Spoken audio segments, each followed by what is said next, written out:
আসসালামু আলাইকুম সবাইকে। কি অবস্থা সবার? আজিজ কম্পিউটার থেকে আমি ইয়াসিন কথা বলতেছি। আজকে সকালে একটা ভাই আমার দোকানে চলে আসছে।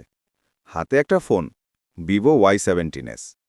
ভাইয়া ফোনটা হাতে দিয়েই বলতেছে, ভাইয়া ফোনটা একটু দেখেন তো, বউয়ের সাথে রাগ করে একটু জোরে মাটিতে ফালাইছি। আমি বললাম, ভাই আপনি বউয়ের সাথে রাগ করবেন সেটাতে তো কিছু বলবো না, কিন্তু রাগটা ফোনের উপর ঝাড়লেন কেন? ভাইও হেসে বলল, ভাই ওই সময় মাথা কাজ করতেছিল না। আমি বললাম, ঠিক আছে ভাই, দেন দেখি ফোনটা। ফোনটা হাতে নিয়ে প্রথমে আইডেন্টিফাই করলাম ডিসপ্লে ছাড়া অন্য কোথাও ক্ষতি হয়েছে কিনা। দেখে বুঝলাম ফোনের বডি ঠিক আছে, শুধু ডিসপ্লেটা চেঞ্জ করলেই হবে।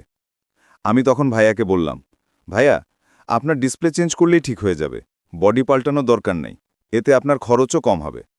ভাইয়া বলল, আচ্ছা ভাইয়া ঠিক আছে, আপনি কাজ করেন, আমি কালকে এসে নিয়ে যাব।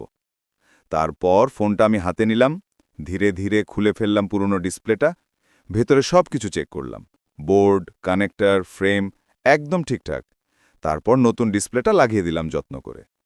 সব কাজ শেষ করার পরে ফোনটা চালিয়ে দেখি ডিসপ্লে একদম পারফেক্ট কাজ করছে।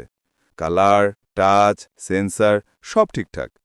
ভাইয়া যখন পরের দিন ফোন নিতে এলো, বলতেছে, ভাইয়া আগের থেকে ফোনটা একদম নতুন লাগতেছে, দারুণ কাজ করছেন।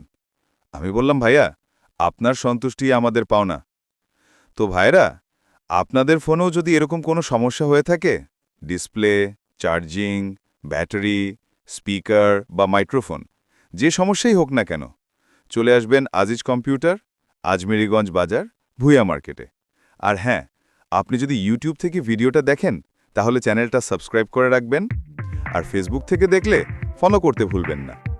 আর চাইলে আমার ওয়েবসাইটেও ভিজিট করতে পারেন www.blogwriter.top। ধন্যবাদ সবাইকে আজিজ কম্পিউটারের পক্ষ থেকে।